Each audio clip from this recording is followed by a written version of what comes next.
रायबरेली के reform club पहुंचकर पूर्व मुख्यमंत्री अखिलेश यादव ने पूर्व कैबिनेट मंत्री व ऊंचाहार से सपा विधायक मनोज कुमार पांडे जी की माता जी को श्रद्धांजलि अर्पित की। जी आपको बताते चले, वहीं पर मौजूदा सपा कार्यकर्ताओं ने पूर्व मुख्यमंत्री अखिलेश यादव का जोरदार स्वागत भी किया, जिसके बाद वह पत्रकार दीर्घा में गए और पत्रकारों से रूबरू हुए।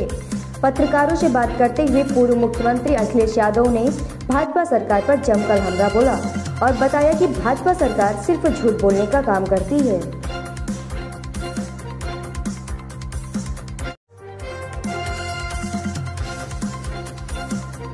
अपने सभी प्रेस के साथियों का धन्यवाद देता हूं।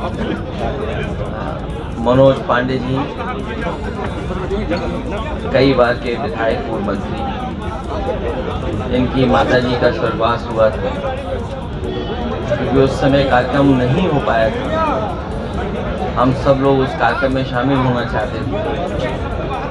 आज 1 वर्ष के बाद इन्होंने कार्यक्रम किया है।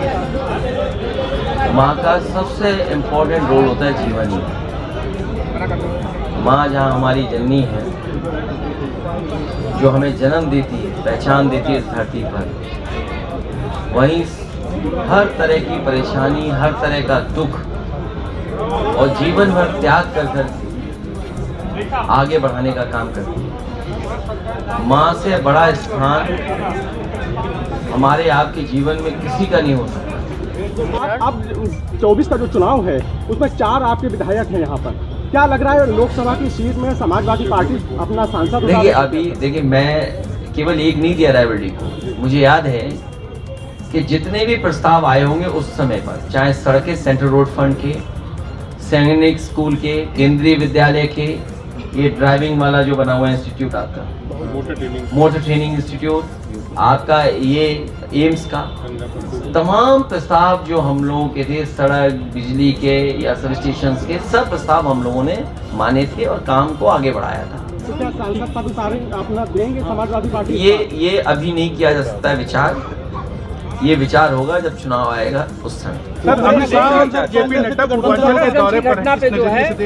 वो बताने आ रहे होंगे कि कितनी नौकरियां उन्होंने दी हैं और कितना पूर्वांचल का विकास किया है। ये जितने लोग दौरे पे आ रहे हैं, ये इन्वेस्टमेंट बताएंगे कि पूर्वांचल में क्या क्या कारखाने लग गए हैं पिछले 6 साल में और कितने लोगों को नौकरी मिल रही है। अखिलेश जी, गठबंधन रहेगा की जो घटना हालिया में हुई है उस पर जो 7 लोग आज हो गए हैं, उस पर एक और पार्टी की तरफ से क्या उनको कोई आर्थिक मदद या कुछ? देखिए मैं उन परिवारों से मिलूंगा भी और हमारी पार्टी के लोग लगातार उनके संपर्क में हैं। विधायक, जिलाध्यक्ष और संगठन के लोग उस गांव के में रहने वाले भी हैं। जो संभव मदद हो सकती है वो हम लोग करेंगे और अभी मैं उनके गांव में भी जाऊंगा।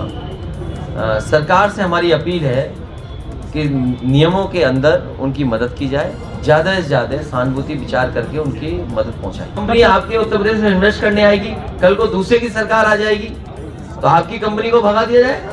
2024 को लेकर रायबरेली में समाजवादी पार्टी की क्या रणनीति रहेगी आपकी सरकार ने? नहीं, अब वो कुछ लोग ऐसे कमाल के लोग होते हैं, वो जानते हैं कहाँ झुकना होता है। 2024 को लेकर रायबरेली के लिए आपकी पार्टी क्या रणनीति? देखिए ये सवाल अभी मत पूछिए सर, इसका जवाब चुनाव आने पर दिया जाएगा। के दौरे पर पुलिस का क्या वास्तव में अत्याचार बढ़ गया? त्रिवेणी एक्सप्रेस पर फिर एक छात्रा के साथ दुराचार। देखिए पुलिस को जो काम करना चाहिए वो काम नहीं कर रहे। आपको याद है मुख्यमंत्री जी कहते थे कि मैं 12 बजे तक सोता हूँ, याद कीजिए।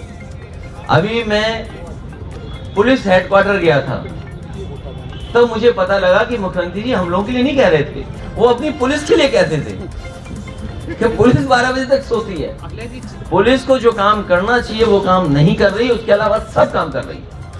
इतनी करप्ट पुलिस कभी नहीं हुई जितनी भारतीय जनता पार्टी की सरकार में करप्शन किस लेवल पे पहुंच गया। कांग्रेस की भारत जोड़ो यात्रा को किस नजर से देख रहे हैं आप? मैं उन्हें मुबारकबाद देता हूँ, यात्रा और लंबी चले। अखिलेश जी, कल प्रधानमंत्री ने उनके टी शर्ट पहनने पे क्यों इतनी चर्चा हो रही है? हमने कभी नहीं की, हम किसी के पहनावे पे चर्चा नहीं करते। अरे जब हम वाराणसी वाले केस को लेकर क्या कहेंगे? वाराणसी में जो डिब्रूगढ़ तक चालू हुआ है, देखिए आप भी कंफ्यूज हो गए। अरे भाई एक मिनट, देखिए ऐसा है, ये पत्रकार साथी ये एकदम सही सवाल पूछा। मैं जानता हूँ ये सच्चाई जानते हैं इसलिए सवाल पूछ रहे हैं। ये जो पानी का जहाज जो चल रहा है ये पिछले कई वर्षों से चल रहा है, ये नया नहीं है। मुझे तो किसी ने जानकारी दी है 17 साल से ये चल रहा है, और केवल कुछ हिस्सा जोड़ दिया है, उसको कह रहे हैं कि हमने शुरू किया है। ये बीजेपी के लोग प्रचार करने में, झूठ बोलने में बहुत आगे हैं। और सुनने में यहाँ तक आया है कि जो पानी का जो जहाज है क्रूज, वो अकेला क्रूज नहीं है, उसमें कुछ और भी है, उसमें बार भी सुनने में आ रहा है। तो बताओ, माँ गंगा पर अभी तक तो हम लोग आरती सुनते थे, पूजा पाठ की चीजें सुनते थे। हम लोग कई बार वहां पर गए हैं, नाव में बैठे हैं, तो लोग समझाते हैं कि ये चीज करनी है, ये चीज नहीं करनी है, क्योंकि ये धार्मिक स्थान है। तो अब ये क्रूज में बाहर है कि नहीं बाहर है, ये तो बीजेपी वाले बता सकते हैं, हम तो गए नहीं उसके अंदर।